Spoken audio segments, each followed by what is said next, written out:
असम में एक चुनावी रैली को संबोधित करते हुए प्रधानमंत्री मोदी ने बड़ा आरोप लगाया।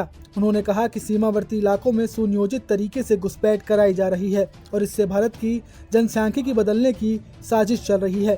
पीएम मोदी ने यह भी जोड़ा कि कांग्रेस ने सत्ता में रहते हुए इस घुसपैठ को बढ़ावा दिया और अब वोट बैंक के लिए इन्हीं घुसपैठियों को बचाने की कोशिश की जा रही है। ये चुनौती है घुसपैठ की।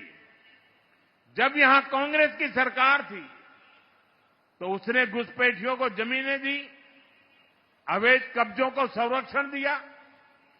कांग्रेस ने वोट बैंक के लालच में असम के डेमोग्राफी का संतुलन बिगाड़ दिया।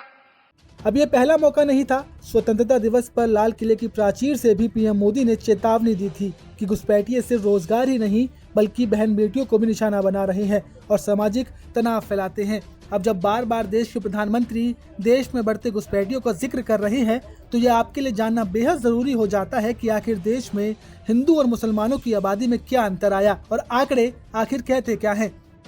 सबसे पहले बात करते हैं देश में मुस्लिम आबादी की। तो आपको बता दें कि साल 1951 में मुस्लिम आबादी देश की 9.8% थी, जो 2011 आते आते बढ़कर 14.2% हो गई। वहीं हिंदुओं की हिस्सेदारी 84.1% से घटकर 79.8% रह गई। यानी 60 साल में हिंदुओं की हिस्सेदारी घटी और मुसलमानों की बढ़ी है। अब बात करते हैं बिहार में मुसलमानों की। तो आपको बता दें कि बिहार का सीमांचल इलाका किशनगंज, अररिया, पूर्णिया, कटिहार और सुपौल, यहाँ मुस्लिम आबादी 2001 से 2011 के बीच लगभग 30% बढ़ी है। बीजेपी का आरोप है कि यह बढ़ोतरी सीमा पार से हो रही घुसपैठ का नतीजा है। वहीं असम की बात करें तो 2001 से 2011 के बीच असम में मुस्लिम आबादी की ग्रोथ 29.6% रही, जो हिंदुओं की तुलना में 2.7 गुना ज्यादा है। अनुमान लगाया जा रहा है कि 2041 तक यहाँ हिंदू और मुस्लिम आबादी लगभग बराबर हो जाएगी। धुबरी, ग्वालपाड़ा, बोगईगांव, बारपेड़ा और नंगांव जैसे जिलों में मुस्लिम पहले ही बहुसंख्यक हो चुके हैं। इसके अलावा पश्चिम बंगाल में भी बांग्लादेश से सटे जिलों मुर्शिदाबाद, मालदा और उत्तर दिनाजपुर में मुस्लिम आबादी लगातार बढ़ रही है। 2001 में यहाँ 25.25% थी, जो 2011 में बढ़कर 27.1% हो गई है। ऐसे में अब ये आंकड़े बताते हैं कि मुसलमानों की जनसंख्या वृद्धि दर हमेशा राष्ट्रीय औसत से अधिक रही। हालांकि पिछले दशकों में ये अंतर कुछ घटा है, लेकिन रफ्तार अभी भी तेज है।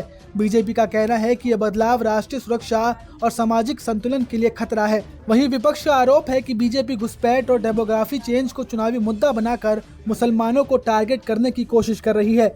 ऐसे में सवाल ये है कि क्या वाकई घुसपैठ के जरिए देश की डेमोग्राफी बदल रही है या यह सिर्फ राजनीति का हिस्सा है। इसका फैसला आने वाली जनगणना ही करेगी, क्योंकि पिछले 14 सालों से देश में जनगणना नहीं हुई है। आखिरी बार साल 2011 में देश में जनगणना कराई गई थी, जिसके बाद साल 2021 में देश के अंदर जनगणना होनी थी, लेकिन कोविड-19 के कारण इसे टाल दिया गया था, जिसके बाद अब देश की जनगणना 2031 में होने की संभावना है।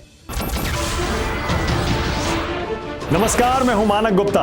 अगर आपको हमारा ये वीडियो पसंद आया हो तो इसे लाइक और शेयर जरूर करें और हाँ, हमें सब्सक्राइब और फॉलो करना ना भूलें ताकि आप देश और दुनिया की कोई खबर मिस ना करें।